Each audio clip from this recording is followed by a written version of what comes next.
I feel like the problem with Letecia was that nobody beat her ass growing up.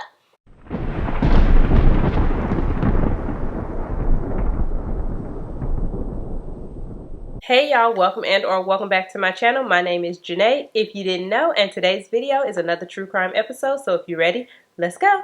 Alright y'all, so this is not going to be like the typical type of video that I do where I discuss a case, go over all the details, etc, etc. No, this is not that type of video today. Today I'm just going to be discussing Letecia Stauch and how she pissed me off, because I just got finished watching the trial. As of today, they wrapped it up. The bitch is guilty. She's going to jail for the rest of her life, and boom, right? But I didn't really do no research on this case prior to watching the trial. Like, I didn't research it, I didn't take no notes, I didn't do none of that. I really just watched the trial, found out all the information, and got pissed step by step, day by day. You know what I'm saying? And I needed to come vent. And who else to vent to besides my true crime besties, right? Because I really need to know if y'all got pissed off like I got pissed off, if y'all even watched the trial. Some of y'all probably know this case from people covering it and, you know, going through all the details and stuff like that. But I literally watched the trial and got pissed off because prior to the trial, I had no knowledge of this case. And so my first introduction was defense's opening statements when they played that message that, not the message, it wasn't a message, no, it was a recording that Letecia did with her and Gannon after he had got burned. And that pissed me off right off jump. And after that, I just kept getting madder and madder and madder. And I just need to talk about it. Okay? So for those of you who don't know about this case, it does involve the death of a child. So if that's not something that you can listen to, then please, you know, come back next video. Even though I'm not going like into super detail, I am going to give like a brief overview of the case and then talk about pretty much all the times, not even all the times, because if I talk about every time I got pissed off, then we're going to be here all day and probably tomorrow too. So I'm not going to do that. I'm really just going to talk about, I really don't even know because like I said, I didn't write no notes. I'm going to just talk about the trial. So really quick, brief overview. Letecia was married to a man named Al Stauch. So coming into the marriage, Letecia had her own child, Harley, who was a little bit older. I think she might have been like 12 or 13 at the time that Al and Letecia got married. And then Al had his own 2 children from a previous marriage, a little boy named Gannon and a little girl named Lena. So they became a blended family, yada, yada, yada, right? So Al was in the military. I believe it was the Army Reserves, if I'm not mistaken. I could be wrong. Correct me, please, in the comments if that's not the branch of the military that he was in. But I do think that was the branch. Or was it reserves? I don't even know. I need to calm down. It's hot. My God. Long story short, Al had to leave for work. And during the time that Al left, like less than 48 hours after Al left, Letecia ended up killing Gannon and essentially dumped his body in Florida. Mind you, they was in Colorado. And he was found about 2 months later. But Letecia had been arrested prior to finding him because all evidence led back to the fact that Gannon was murdered and Letecia was the one who did it. So there's your brief overview. But if y'all do want a full breakdown of the case and like step by step everything that happened, I could do a video on it, like if that's something y'all want to see from me. But there are a couple of other YouTubers who did an amazing job covering the case prior to the trial. And I watched a couple of their videos as, you know, the trial was going on. Like after I watched the trial, I watched their videos just to see what they had to say. Because, you know, I've been wanting to see other people's opinions. So the 2 people that I recommend, the ones that I watched, was Stephanie Harlow. She did a really good job following the case, like step by step, going through the arrest affidavit, just giving her thoughts, opinions, like, and she did not hold back at all. And she, like I said, she just did a really, really good job following the case. And the second person is Annie Elise. She did such a good job covering the trial week by week. Like, she would take, you know, she would watch the trial during the week, or, you know, have somebody from her team watch the trial. And she would condense it all into a digestible form for y'all who like can't sit through trials or who don't care to sit through trials and just want to know what's happening. So she did a really, really good job breaking it down week by week. And I think there's like 4 or 5 of those week by week videos. I'm not really sure how many there are, but like I said, she does a really good job at doing that. So yeah, like I said, if y'all want to see a full breakdown, those are 2 channels that I do recommend. And like I said, also let me know because I could do that video for y'all as well. But now we're going to get into the pistivity that I was feeling. So like I told y'all before, in the opening arguments, I got pissed off. And I really don't want to play this recording again because it's really hard to listen to. But essentially, Letecia had stated that Gannon got burned some way, somehow. And she put out a recording to the media. Why would she put out this recording? I don't know. Probably because she didn't think she sounded as deranged and evil as she did sound. But, you know, neither here nor there. So during this recording, she's pretty much asking Gannon to tell her that he did not burn the carpet on purpose, that he didn't, you know, set the fire on purpose. And he is crying. He seems so scared. He just sounds like, oh my gosh, I'm so sorry. He sounds like so hurt. And in the recording, she's pretty much manipulating him, saying, okay, well, we're going to have to sell the furniture. We can find a way to fix this. We can sell the furniture so that the lady don't kick us out. And pretty much just manipulating him to think that they're going to have to sell stuff because he essentially made a mistake, which I don't even think was his mistake to begin with, because the story behind the whole fire, there was so many stories behind how this fire happened and what happened that I really just don't believe Gannon set the fire to begin with. And so, yeah, she's telling him all of that. And at the end of the recording, you can hear Gannon say, I'm just worried about my burns. And then, you know, the recording cuts off. So that pissed me off because it's like, girl, this boy is burnt and hurt, and you decided to pick up a phone or some type of recording device and record the boy. And that right there made me so mad because, first of all, my son is 10 years old, about to be 11. And I could hear that this child was scared. I could hear that he was hurt. I could hear that he was like, he has so much fear in him. And the way Letecia manipulated him into thinking that he did something so bad that they was going to have to sell some of their items so that they didn't get kicked out the house. Like, ma'am, worst comes to worst, you're not getting your security deposit back, okay? And it was just like, girl, why would you do that to him? Why would you do that to him? So then some recordings came out between Al and Letecia. Now, these phone calls was recorded by the FBI because at some point during the case, the investigators started looking at Letecia, and Al also started looking at Letecia, and he went to the investigators. And so they ended up being able to secure a warrant to like tap Letecia's phone.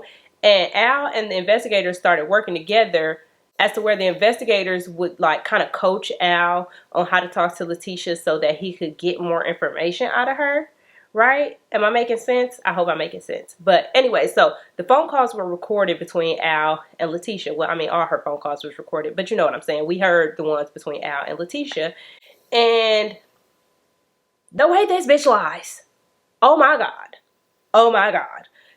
It was so infuriating to listen to Letecia lie and lie and lie again straight to Al's ear, knowing that she killed his son. I could not, my brain, my mind was like exploding with anger because, bitch, how dare you? So the first story that Letecia tried to kick to Al was pretty much that Gannon went to a friend's house, didn't come back, and you know, that's how the missing persons report came about. She called the police, yada, yada, yada. Then after that story, she was like, okay, well, Gannon was talking about having a friend who had an older brother who had a car, and that Gannon was experimenting with drugs, and so maybe he kind of like ran away and was with this kid whose older brother had a car, and they was just out here. But then stuff started happening in the investigation, and Letecia knew that this story wasn't gonna hold up because there was no evidence to say that Gannon was with a friend or that he even left the house. And so now Letecia went to a story that said she went to a Petco with her and Gannon because there was footage of her and Gannon leaving. And then that when her and Gannon came back to the house, there was this guy in their house named Eduardo. Now, the way that Eduardo got into the house was that the night of the fire, or the day of the fire, however that went, she went and found a guy who was working on a new home build in the area. And she asked him, could he fix the carpet? And he was like, yeah, for sure. And so in an effort to get the carpet fixed so that Al wouldn't be mad, Letecia gave Eduardo the garage code to the house so that he could come in and fix the carpet. Like, ma'am, do you think he's stupid? Do you think Al is stupid at this point? Because first of all, ma'am, that makes no sense. You just give this random guy, Eduardo, the garage code to your house because you want him to fix the carpet. How about setting up a time where you'll be there so that he won't have to have y'all garage code? So now Eduardo is in the house, but he not fixing the carpet. When her and Gannon get home, he in the basement with a gun, and he holds Letecia hostage, pretty much. So then the lie progresses, and she say that while she's being held at gunpoint, when Al's daughter come home, the little girl, she about 8 years old, Lena, when she comes home, Eduardo allows her to go upstairs to deter Lena from coming downstairs. So her story is that she went upstairs, told Lena to go outside and play on her bike, which Lena did, and then she went back downstairs to where she was being attacked by Eduardo.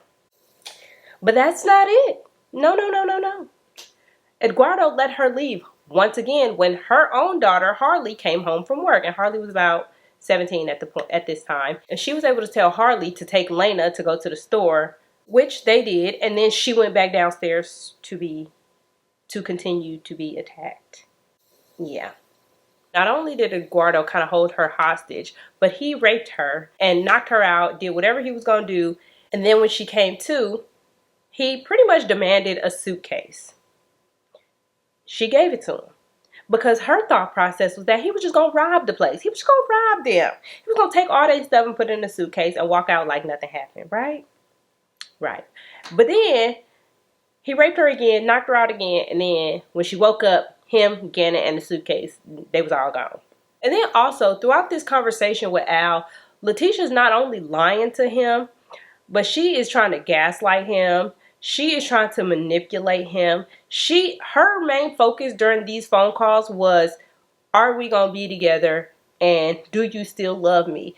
And Al was pretty much like, well, yeah, I'm going to tell you I love you, but bitch, where's my son? Like, obviously he didn't say that, but he definitely told her, like, yes, I love you, yada, yada, yada, but this ain't about us.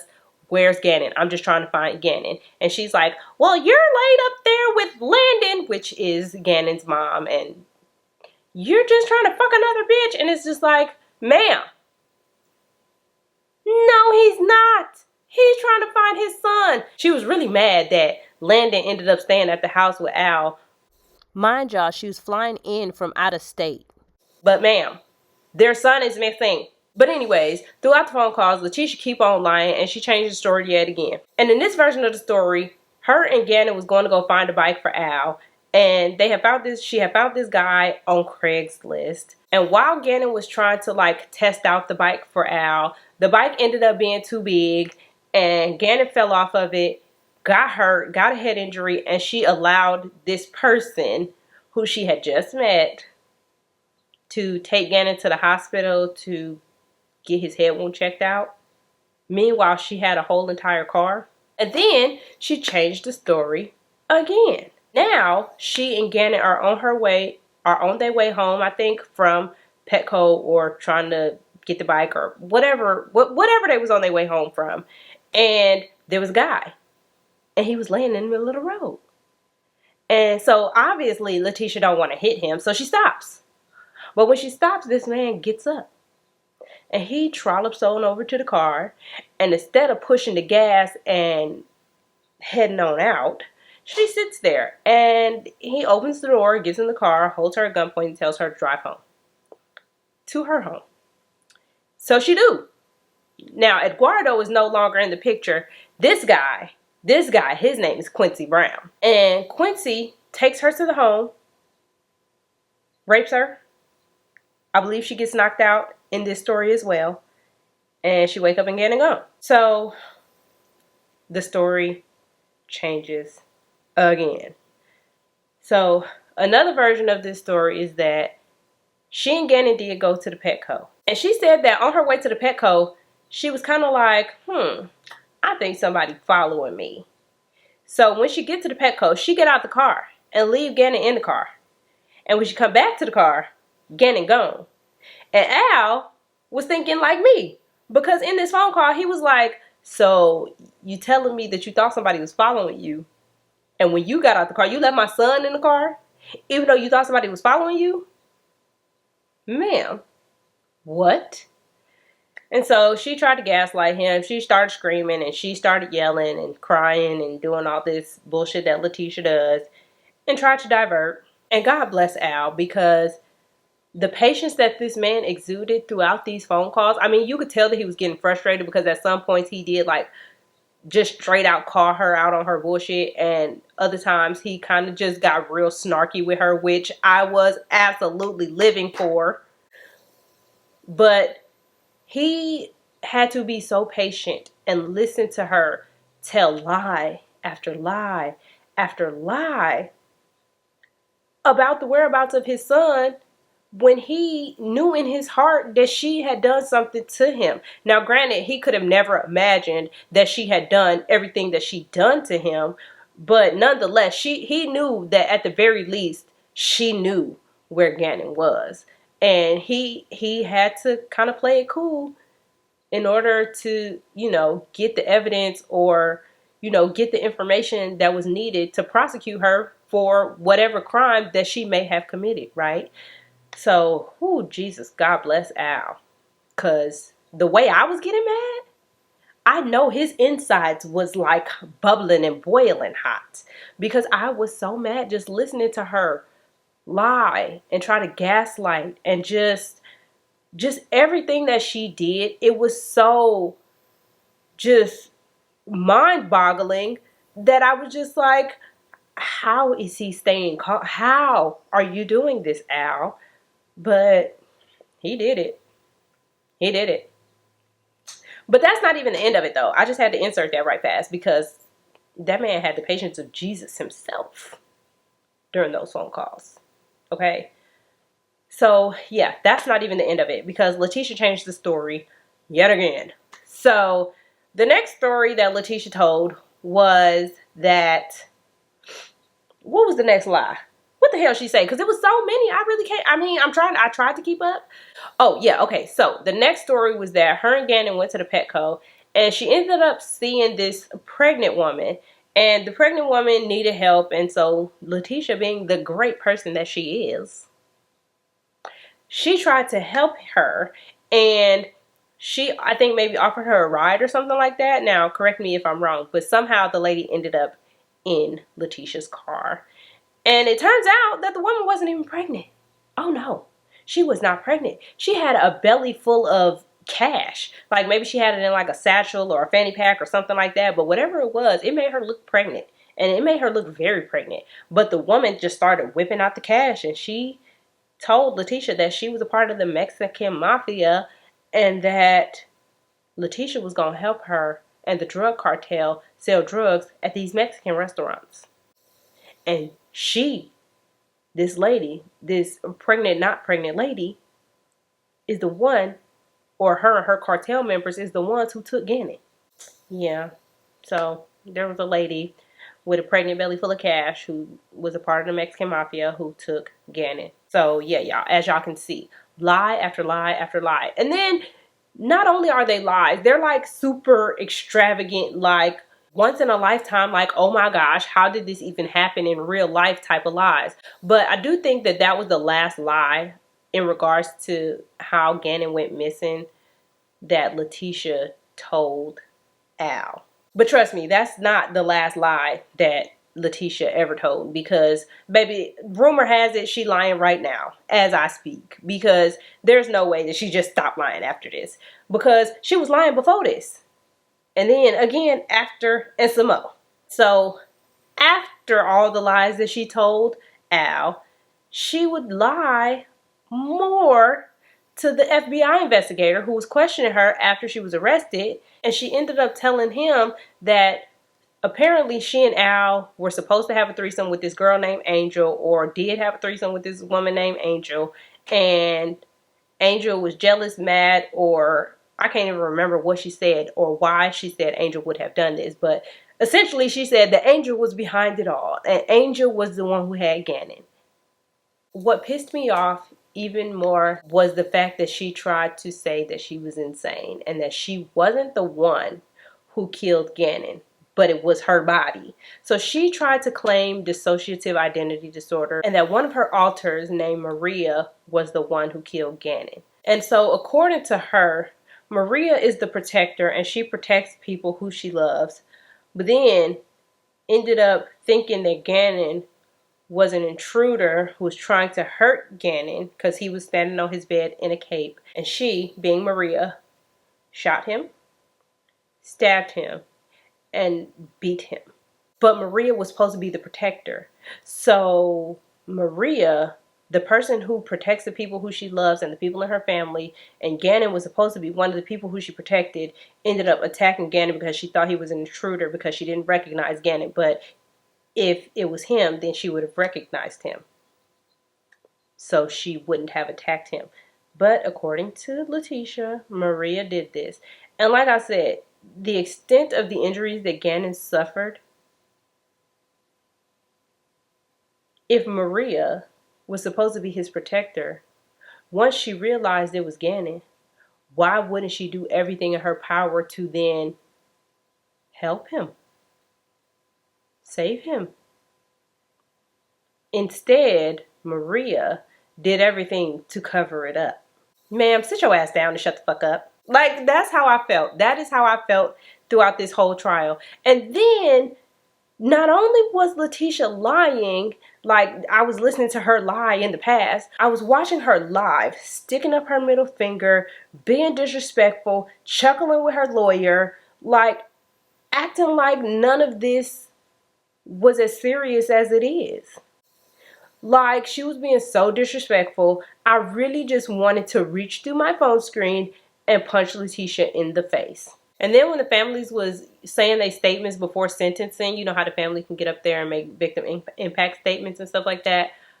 They was doing that, and Letecia was just sitting there. Like, she was really just sitting there looking like she was fucking bored. And when Landon got up there and started talking, I wish she would have reached around, grabbed Letecia, Maria, Anna, Santa, whoever Letecia was at that moment, and just drugged that bitch across the courtroom. I swear, I really wanted her to. Because there's no fucking way you just sitting here like this shit don't matter. You not sitting here like my son didn't mean shit. You not. I promise you I wanted to drag that bitch the whole fucking trial. And I know I cussed a lot in this video, but it is what it is. That's how I felt, and I was mad, and I'm still kind of mad. Even though I am glad that she was found guilty, like just straight up guilty. It wasn't guilty by reason of insanity like the defense was trying to say.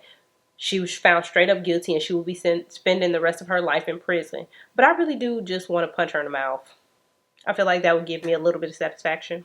I feel like the problem with Letecia was that nobody beat her ass growing up. And I ain't talking about like a whooping like your mama or your daddy might give you. Like, I'm just talking about somebody who she knew just beat her up. You know what I'm saying?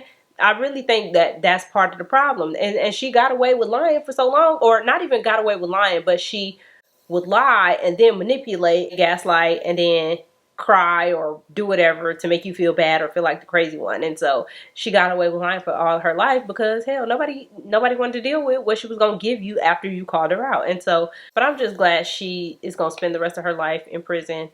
And yeah, y'all, I just needed to vent and talk about how she pissed me off throughout this trial and all the lies that she told Al, and how I feel like Landon should be her ass. I don't know. I'm just saying. But yeah, y'all, that is all I have for today's case. Let me know in the comments what y'all think about this. Like, did Letecia piss y'all off during the trial? Did y'all even watch the trial? Or did y'all know about the case prior to me venting today? Yeah, y'all, just let me know what y'all think about this in the comments. Don't forget to like, comment, and subscribe. And I will see you all in the next one. I look like an Oompa Loompa. Why? Y'all, this light be giving me the motherfucking business. Today I'm just going to be discussing Letecia Stauch because I didn't do, no. And if y'all want like a full breakdown of the story, there's a couple of YouTube channels that